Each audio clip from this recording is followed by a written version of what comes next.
Magandang umaga sa lahat. Ito si John De Laure at ngayon aking tatalakayin ang aking pananaliksik na pinamagatang ang hindi maialis na dignidad ng tao bilang Imago Dei. Pag-uugnay ng monoteismo bilang saligan ng dignidad ng tao. At sa kasalukuyan, sa ngayong panahon, madalas nating nakikita ang paglabag sa dignidad ng tao sa anyo ng karahasan, diskriminasyon at kawalan ng katarungan. At dahil dito, mahalagang itanong, ano nga ba ang dignidad ng tao at saan ito nakabatay? Para sa aking thesis, ang dignidad ng tao ay hindi maialis sapagkat ito ay nakaugat sa pagiging kawangis ng Diyos o Imago Dei at ang monoteismo ang nagbibigay ng magkaugnay at makatuwirang pilosophikal na saligan upang maunawaan ang dignidad ng tao bilang likas, pantay-pantay at universal. Para sa tatlong punto, ang unang punto, ang dignidad ng tao ay nakaugat sa kaniyang kakayahang mga tuwiran at sa kaniyang pagiging isang malayang persona. Ang tao ay may kamalayan sa sarili, may kalayaan at may pananagutan sa kaniyang mga kilos.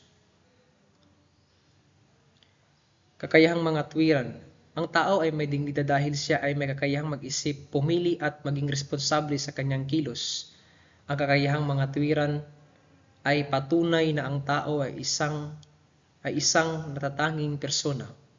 Ikalawang punto, ang dignidad ng tao ay pinapahayag at ipinangangalagaan sa pamamagitan ng kanyang mga karapatang likas sa kanyang pagiging tao.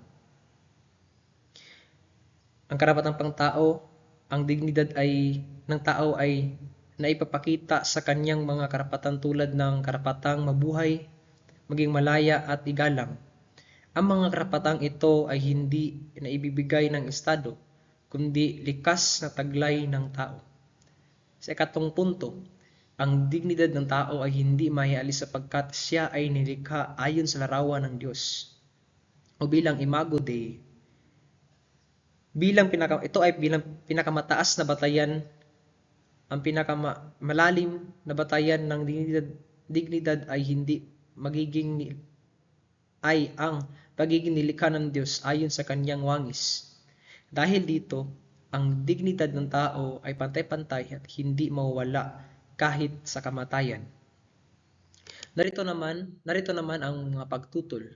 Una, maraming sekular na konsepto ng dignidad ng tao, gayon din ang mga hindi monoteistong tradisyon na nagbibigay diin sa dignidad batay sa kakayahan ng tao sa katwiran, otonomiya at moral na pagpapasya o likas na halaga ng tao bilang persona kahit hindi nakasandig sa paniniwala ng Diyos. Ikalawa, bagamat pinanindigan ng ganitong pananaw ang likas at hindi maialis ng halaga ng bawat tao, may mga pilosopong tumututol at naniniwala na ang dignidad ay mahigpit na kaugnay ng mga kapasidad tulad ng kamalayan, rasyonalidad at otonomiya.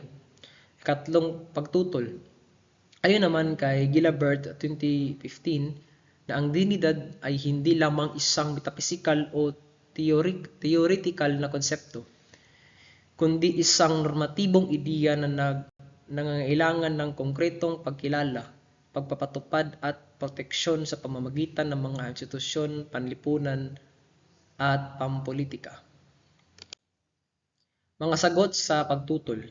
Ang monoteistong pananaw ng Imago Dei ay nagtataguyod ng dignidad bilang likas, pantay-pantay sapagkat ito ay nakaugat sa Diyos at hindi sa antas ng kakayahan o paniniwala ng tao. Kalawa, ang dignidad ay hindi mawawala sa pagkawala ng mga kapasidad sapagkat ito ay nakaugat sa mismong paraan ng pag-iral ng tao bilang persona. At ikatlong sagot, ang dignidad ay hindi normatibong ideya na dapat maisalin sa konkretong anyo ng mga karapatan, batas at institusyon. Isang pananaw na ganap na kaayon ng monoteistong saligan ng dignidad. At sa pananaw, para sa akin, ang pagkilala na ang lahat ay may iisang pinagmulan ay nagbubunsod ng mas malalim na pagkakaisa at paggalang sa kapwa. Kaya naman, ang monoteismong batayan ng dignidad ay hindi lamang teoretikal na argumento, kundi isa ring batayan o paninindigang may konkretong implikasyon sa paraan ng ating pagtrato sa bawat tao bilang mahalaga at hindi maaring gawing kasangkapan lamang. At ito naman ang konklusyon, ang dignidad ng tao ay isang likas na hindi maiaalis at isa itong universal na katangian na nakaugat sa kanyang pagiging kawangis ng Diyos, sa kanyang kakayahang mga tuwiran at sa kanyang kalayaang moral. Yun lamang po at maraming salamat.